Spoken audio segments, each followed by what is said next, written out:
So, Charlotte, ikaw ba ay lumipat ng bahay, tirahan, location, or nag-travel ka ba this past few weeks or few months, no? Pero nakikita ko dito na isa sa mga dahilan mo is something like parang sadness, depression, anxiety, something like parang nag-travel ka, nagpakalayo-layo ka, or lumipat ka because you're not happy, no? Kasi we have a Five of Cups, no? And right now, no, medyo andyan pa rin yung lungkot, no? Oo, andyan pa rin yung parang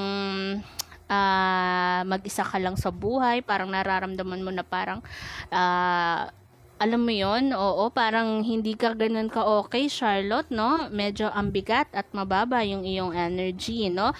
Now, Ate Jo, possible ba, no, na makapag-work ako this year sa office? Ayan, so we have a Queen of Wands in reverse, the Hermit in reverse, and last is Nine of Pentacles, no? So, Charlotte, nakita ko dito na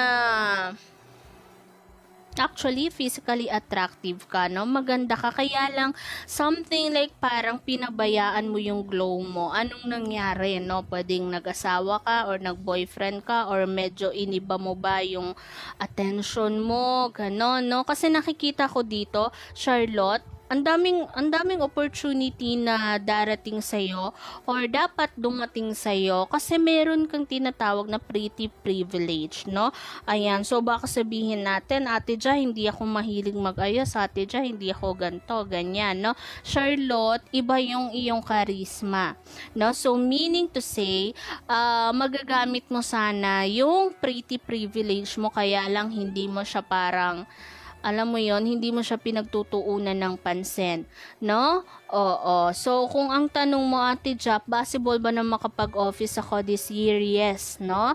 Oo, possible na makapag-office ka this year kapag inayos mo ulit or binalikan mo yung physical appearance mo kapag nag-glow up ka. And also, we have the Hermit in reverse kapag ka naging extrovert ka na, no?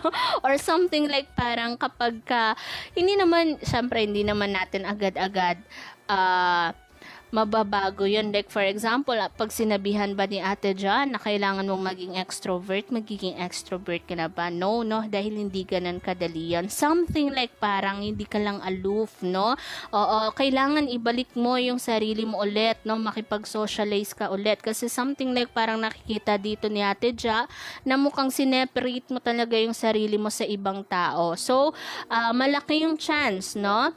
Malaki yung chance mo, Charlotte, na makapag-office ka this year kapag ikaw ay nag-glow up, kapag ikaw ay nakipag-socialize ulit, no? And yung pag-office mo this year, Charlotte, meron akong nakikita dito na pwede ka pang ma-promote, no? Kasi we have a Nine of Pentacles, so hindi lang siya basta yes, no? So possible na meron ka pa or pwedeng maganda ang mapasukan mo na trabaho or kumpanya. So good luck, no? Good luck, Charlotte.